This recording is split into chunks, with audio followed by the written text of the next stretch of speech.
Corona मामलों में आ रही कमी को देखते हुए तेलंगाना, मध्य प्रदेश, राजस्थान, झारखंड, गोवा समेत कई रियासतों में स्कूल और कॉलेज दोबारा आज से खुल गए हैं। कुछ रियासतों में स्कूल और कॉलेज पीर से ही दोबारा खुल गए हैं। कुछ रियासतों में 3 फरवरी से तालीमी इदारे खुलने जा रहे हैं। कोरोना केसेस में खतरनाक हद तक इजाफे के पेश नजर तालीमी इदारे बंद कर दिए गए थे और कुछ रियासतों में मौसम सरमा की तातीलात बढ़ा दी गई थी। मगरबी बंगाल की वज़ीर आला ममता बनर्जी और गवर्नर जगदीप धनखड़ के दरमियान इख्तलाफात खत्म होने का नाम ही नहीं ले रहे हैं। ममता बनर्जी ने गवर्नर का ट्विटर अकाउंट ब्लॉक कर दिया है। गवर्नर ने एक दिन पहले अपने सोशल मीडिया पर बंगाल को जमहूरियत के लिए गैस चैम्बर कहा था, जिसके बाद ममता बनर्जी ने यह कदम उठाया है।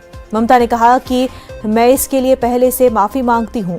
जगदीप हर रोज कुछ न कुछ ट्वीट करते हैं और मेरे या मेरे अफसरान के खिलाफ तबसरा करते हैं, इसलिए मैंने उन्हें अपने ट्विटर अकाउंट पर ब्लॉक कर दिया है।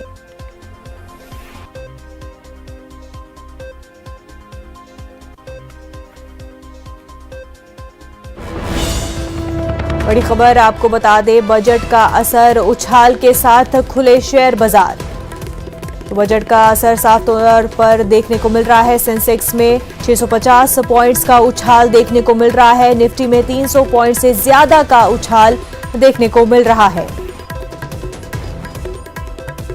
तो बजट का असर साफ तौर पर देखने को मिल रहा है। उछाल के साथ शेयर बाजार खुले।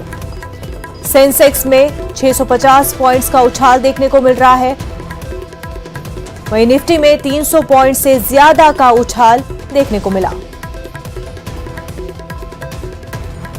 तो साफ तौर पर अब से कुछ देर में ही निर्मला सीतारमण बजट पेश करने जा रही हैं, जिसका असर सेंसेक्स पर और निफ्टी पर देखने को मिल रहा है।